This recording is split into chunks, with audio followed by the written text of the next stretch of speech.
बेंगलुरु से आईएसआईएस का Twitter account संचालित होने के दावे की जांच में जुटा एनआईए। बेंगलुरु पुलिस के साथ मिलकर शुरू की जांच। एक ब्रिटिश चैनल ने किया है खुलासा। इराक के आतंकी संगठन आईएसआईएस का ट्विटर अकाउंट बेंगलुरु से किया जा रहा था संचालित। खुलासे के बाद हुआ आईएसआईएस का ट्विटर शामी विटनेस के नाम से चलाया जा रहा था। ट्विटर अकाउंट मेहदी नाम का शख्स कर रहा था ऑपरेट। बेंगलुरु में भारतीय दल के लिए काम कर रहा था मेहदी। चैनल का दावा, मेहदी आईएसआईएस के साथ बरपाना चाहता था कहर, लेकिन परिवार के चलते नहीं जा सका। विदेशी चैनल के खुलासे पर सरकार और सुरक्षा एजेंसियां हुई चौकन्नी। अब तक नहीं हुई है मेहदी की गिरफ्तारी।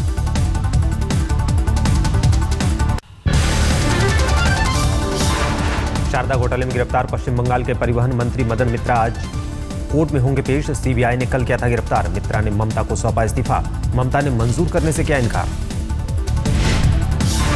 सीएम ममता के करीबी मदन मित्रा पर आपराधिक षड्यंत्र, धोखाधड़ी और वित्तीय फायदा लेने का आरोप। शारदा ग्रुप के एडवाइजर नरेश बलोदिया भी गिरफ्तार। अपने मंत्री के बचाव में उतरी मुख्यमंत्री ममता बनर्जी। कहा, मदन मित्रा की गिरफ्तारी गलत और असंवैधानिक। चुनौती देते हुए कहा, मुझे गिरफ्तार करके दिखाएं। It's a dangerous trend to destroy the democratic situation, democratic fabrication, democratic foundation. এবং BJP is trying to impose and bulldoze the democratic institution. ममता ने बीजेपी पर सियासी साजिश का लगाया आरोप। कहा, संसद से सड़क तक करूंगी प्रदर्शन। गिरफ्तारी के विरोध में आज सड़कों पर उतरेगी। आज जम्मू कश्मीर में फिर गरजेंगे पीएम मोदी। कठुआ में करीब 11:30 बजे होगी रैली। राजौरी में भी रैली को संबोधित करेंगे प्रधानमंत्री नरेंद्र मोदी। 1 से 2 बजे के बीच राजौरी पहुंचेंगे पीएम। धर्म परिवर्तन के डर से पाकिस्तान से दरबदर हुए 400 हिंदू। दिल्ली में डाले हैं डेरा। बढ़ती ठंड के बीच कोई नहीं ले रहा शुल्क। धार्मिक वीजा पर पाकिस्तान से भारत आए हिंदू अब नहीं लौटना चाहते पाकिस्तान। कश्मीरी गेट पर खुले आसमान के नीचे जिंदगी बसर करने की मजबूरी। ना सरकार को फिक्र, ना विपक्ष ने उठाई आवाज।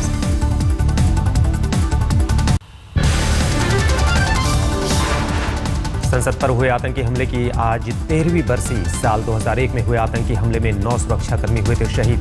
शहीदों को कल दोनों सदनों में दी गई श्रद्धांजलि। आज वसुंधरा सरकार की सालगिरह। 350 बीजेपी कार्यकर्ताओं पर दर्ज मुकदमे वापस लेगी राजस्थान सरकार। सीएम वसुंधरा राजे के मुताबिक बीजेपी कार्यकर्ताओं पर दर्ज सभी मामले हैं राजनीति से प्रेरित। जयपुर के अल्बर्ट हॉल में वसुंधरा सरकार की सालगिरह का भव्य आयोजन। कांग्रेस मनाएगी काला दिवस। मैं सोचता हूं कि अगर कोई सरकार अपनी उपलब्धि बताए तो सामने वाले को दर्द क्यों होना चाहिए। उनका भी समय था, वो एक बार नहीं 2 बार करते। किसी ने रोका तो है नहीं। तुमने अच्छा काम किया तो तुम बता रहे हो, तो गुनाह क्या कर रहे हो। दिल्ली बीजेपी की नजर मंदिर जाने वाले श्रद्धालुओं पर। मतदाताओं को लुभाने मंदिर जाएंगे नेता। करीब 1400 मंदिरों का चयन। महिला बीजेपी विंग मांगेगी वोट। नहीं सुधर रहे बीजेपी नेताओं के बोल। दिल्ली के कल्याणपुरी में नुक्कड़ सभा के दौरान राजस्थान के सांसद और केंद्रीय मंत्री निहाल चंद मेघवाल ने केजरीवाल पर कटाक्ष के लिए पहला दोहा। दिल्ली के लोगों के साथ में जिस तरीके से धोखा किया, वो धोखा सहन करने लायक नहीं है। किसी कवि ने कहा था कि जो तो कटा भाई तो ही वही भाला।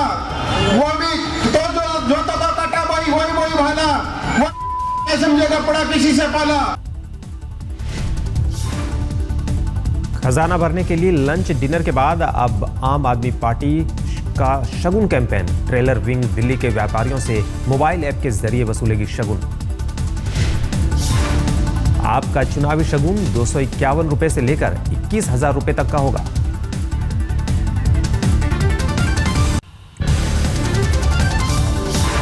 एजेंडा आज तक के महामंच पर आज पधारेंगे तमाम दिग्गज। सिने जगत से अमिताभ बच्चन, मनोज तिवारी, श्रद्धा कपूर करेंगी शिरकत। एजेंडा आज तक में आज खेल जगत की भी जुटेगी नामचीन हस्तियां। वसीम अकरम, अजहरुद्दीन, वीरेंद्र सहवाग, गंभीर और शोएब अख्तर दिखेंगे एक मंच पर। एजेंडा आज तक में रक्षा मंत्री मनोहर पर्रिकर का बड़ा बयान, बोले सबसे ज्यादा लीकेज रक्षा मंत्रालय से होते हैं। मैंने उन लोगों के बारे में सुना है जिन्होंने रक्षा सौदे कराकर अपनी कोठियां खड़ी कर ली। पर्रिकर ने कहा पाकिस्तान चाहे जितना करे इनकार, सीमा पार से घुसपैठ के लिए वही जिम्मेदार। बोले इंतजार कीजिए, पाकिस्तान को जरूर मिलेगा जवाब। Issues might have some meaning, but I feel that there are some effective measures on that count, and there are measures which can be preventive. Agenda आज तक में वित्त मंत्री अरुण जेटली का खुलासा, मनमोहन सिंह और चिदंबरम की नीयत पर नहीं था शक। साक्षी महाराज के बयान पर उठे विवाद पर बोले अरुण जेटली, हर नेता को हर मुद्दे पर बोलने की जरूरत नहीं। जेटली ने साध्वी निरंजन ज्योति के बयान को बताया गलत, कहा सरकार में हर वर्ग को शामिल करना होता है जरूरी। नरेंद्र मोदी की कार्यशैली पर बोले जेटली, कहा देश को फैसले लेने वाले पीएम की हो गई है आदत, अब सरकार में अंतिम फैसले लेने वाला एक शख्स, इसमें नहीं है कुछ भी गलत। देखिए, दुर्भाग्य इस देश का ये है कि आपको ऐसे प्रधानमंत्री की आदत पड़ गई थी पिछले कई सालों से, जो निर्णय नहीं लेते थे, और इसलिए आप चाहते थे कि एक इनडिसाइसिव, एक जैसे चल रहा है वैसे चलता रहे। एजेंडा आज तक में धर्मांतरण पर गर्मागर्म बहस, बीजेपी अध्यक्ष अमित शाह बोले हम धर्मांतरण पर कानून बनाने को तैयार, लेकिन दूसरी पार्टियां नहीं देंगी साथ। मतलब लोभ, लालच, फोर्सफुल कन्वर्जन नहीं होना चाहिए, ऐसा कानून बनाइए।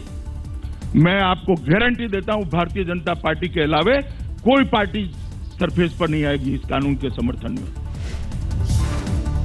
धर्म परिवर्तन पर अमित शाह की बीजेपी सांसदों को नसीहत, बयानों में संयम बरतें बीजेपी सांसद। अमित शाह ने किया दावा, बोले 2019 तक हो जाएगा कांग्रेस का सफाया। जिस तरह से अभी मोदी जी के नेतृत्व में भारतीय जनता पार्टी की सरकार चलती है और जिस रास्ते पे सरकार ने चलना शुरू किया है, मुझे लगता है 2019 तक जितने भी चुनाव आएंगे उसमें कांग्रेस को काफी खामियाजा सहन करना पड़ेगा और भारतीय जनता पार्टी को काफी यश मिलेगा।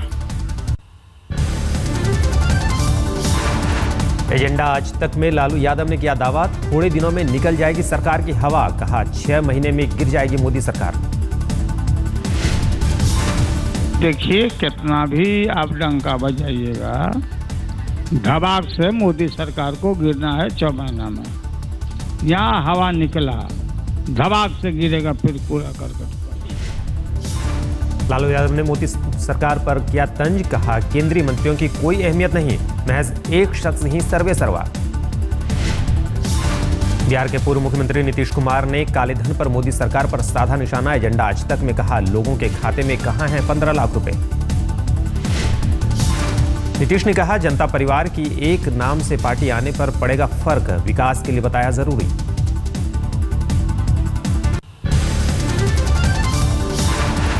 पीएम मोदी ने बेतुके बयान देने वाले बीजेपी नेताओं पर कसा शिकंजा, अधिकृत प्रवक्ताओं को ही रहेगी बयानबाजी की छूट। मोदी ने बेतुकी बयानबाजी में लिप्त रहने वाले बीजेपी नेताओं की मांगी सूची। वित्त मंत्री अरुण जेटली ने बीजेपी प्रवक्ताओं और पैनलिस्ट के साथ बैठक की। बीजेपी सांसद साक्षी महाराज को नाथूराम पर दिए बयान के लिए कल लोकसभा में भी मांगनी पड़ी माफी, कहा अपने शब्द वापस लेता हूं और खेद जताता हूं।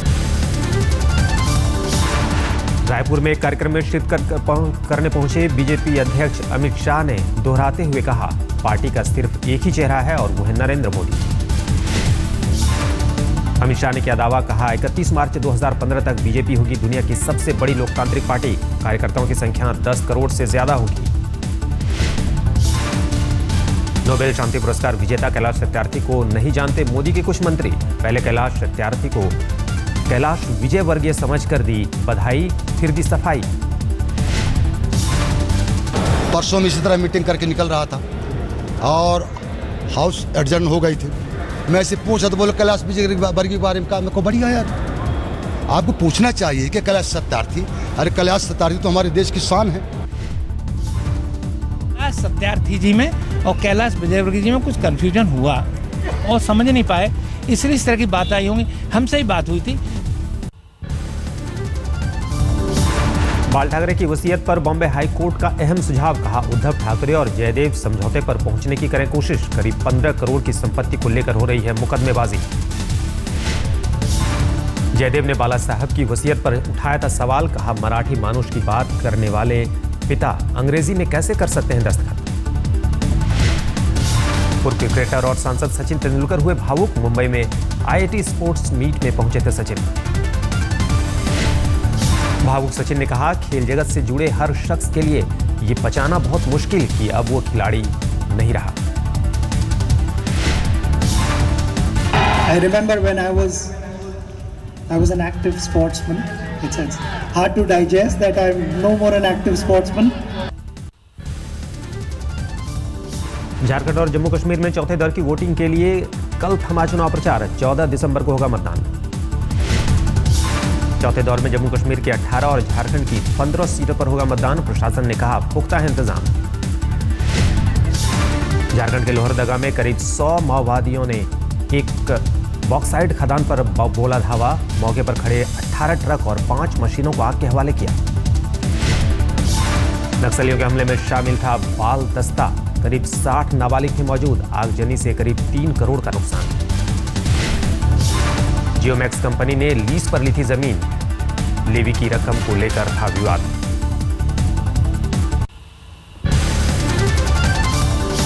दिल्ली के LNJP अस्पताल से 2 महीने के बच्चे की चोरी। मामला दर्ज कर खोजबीन में जुटी पुलिस। अस्पताल के वार्ड में नहीं लगा था CCTV कैमरा।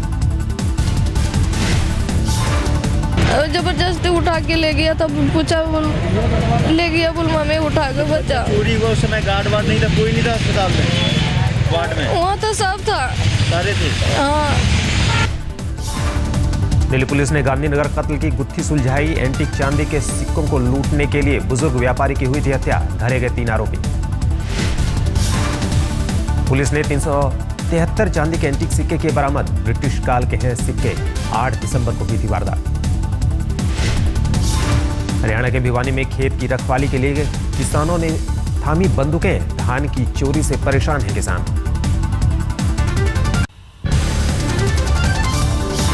खाप के गढ़ हिसार में प्रेम विवाह करने वालों का किया गया सम्मान। 90 जोड़ों ने लिया हिस्सा। सनातन धर्मशाला चैरिटेबल ट्रस्ट ने किया था आयोजन। जागरूकता अभियान के तहत हॉरर किलिंग पर रोक लगाना मकसद। यूपी के दादरे में एक आश्रम की साध्वी पर अब एक और आरोप। पीड़िता ने कहा 7 लाख के एवज में साध्वी की ओर से समझौते के लिए डाला जा रहा है दबाव।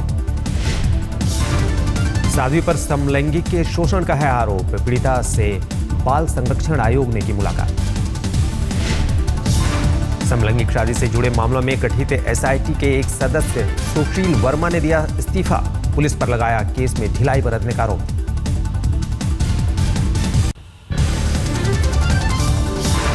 लखनऊ में बोतल में पेट्रोल न देने पर बाइक सवार युवकों का हंगामा। मारपीट की तस्वीर CCTV में कैद। पुलिस वाले भी मारपीट में शामिल। पेट्रोल पंप कर्मियों का आरोप। हंगामा करने वाले युवकों के पिता पुलिस वालों को साथ लेकर आए। यूपी के देवरिया में 2 लड़कों के हॉरर किलिंग का शक। लड़की के प्रेमी और उसके दोस्त के खून से सने कपड़े और मोटरसाइकिल बरामद। लड़के लापता। पुलिस का दावा लापता लड़कों के मोबाइल की कॉल डिटेल से सुलझी गुत्थी। लड़की के जीजा और घर वाले पुलिस की हिरासत में। 2 लड़के मिसिंग थे, वहाँ गुमशुदगी लिखा गया था। वहाँ का टीम जांच करने के लिए यहाँ आ गए। तो यहाँ आने के बाद पता चला है कि अभी पूछताछ से कि यहाँ उनकी हत्या कर दी गई है। ग्रेटर नोएडा में कैंसर पीड़ितों के गांव का पानी दूषित। राज्य सरकार ने कहा पीने लायक नहीं है पानी। 19 दिसंबर को होगी अगली सुनवाई। नेशनल ग्रीन ट्रिब्यूनल ने यूपी सरकार से मांगी थी रिपोर्ट। अखिलेश सरकार ने यूपी प्रदूषण कंट्रोल बोर्ड और केंद्रीय प्रदूषण नियंत्रण बोर्ड को तलब किया था जवाब। देश की राजधानी दिल्ली की अलग अलग जगहों से छुड़ाई गई 26 बच्चियां रांची लाई गई। बिछी गई इन लड़कियों को एक एनजीओ ने पुलिस के सहयोग से छुड़ाया। दिल्ली में महिला सुरक्षा के लिए जारी हेल्पलाइन नंबर 181 की हालत खस्ता। काम करने वाली महिलाओं को 3 महीने से नहीं मिला वेतन। दिल्ली में एक एटीएम का दरवाजा लॉक होने से 3 घंटे अंदर फंसा रहा एक शख्स, बाद में पुलिस ने शीशा तोड़कर बाहर निकाला।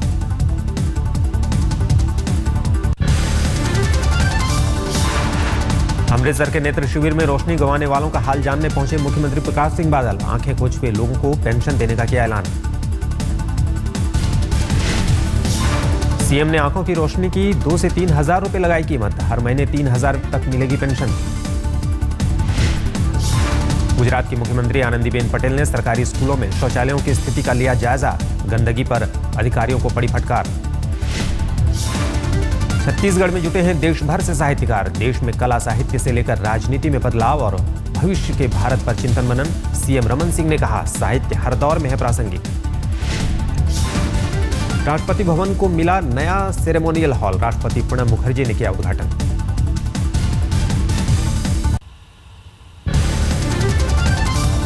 मुजफ्फरनगर के कॉलेज में मोबाइल लाने पर पाबंदी। कॉलेज के प्रिंसिपल ने छात्रों पर लगाई रोक। कई छात्रों के मोबाइल जब्त, छात्रों ने किया विरोध। मुजफ्फरनगर में पुलिस हेड कांस्टेबल की गोली मारकर हत्या। जेल के करीब मारी गई गोली। अलीगढ़ में अतिक्रमण पर कार्रवाई करने से एसडीएम पर खफा हुए विधायक हाजी जमीरुल्लाह। कहा, किसके आदेश पर की गई कार्रवाई। यूपी के कानपुर में कोचिंग पर 3 छात्राओं से अश्लील हरकत का आरोप। छात्राओं ने आरोपी को कराया गिरफ्तार। झांसी में रेप के बाद महिला प्रधान ने की खुदकुशी। रिश्तेदार पर ही लगाया बलात्कार का आरोप। मेरठ की एक युवती का आरोप, बंधक बनाकर किया गया गैंगरेप। बाद में की गई धर्म परिवर्तन कराने की कोशिश। पीड़िता का आरोप, 6 महीने तक आरोपियों ने बनाए रखा बंधक। अब मेरठ के एसएसपी से इंसाफ की गुहार। बिहार के दानापुर कैंट में एक डॉक्टर ने कर्नल को पीटा। पत्नी से अवैध संबंध का लगाया आरोप। मुंबई में एक रोड रेस की घटना में एक मॉडल को एक कारोबारी ने सरेराह पीटा। मॉडल की कार से व्यापारी की कार को लगी थी खरोंच। जुहू में हुई वारदात। कारोबारी ने पहले तो मॉडल को कार से खींचकर बाहर निकाला, फिर मारे थप्पड़।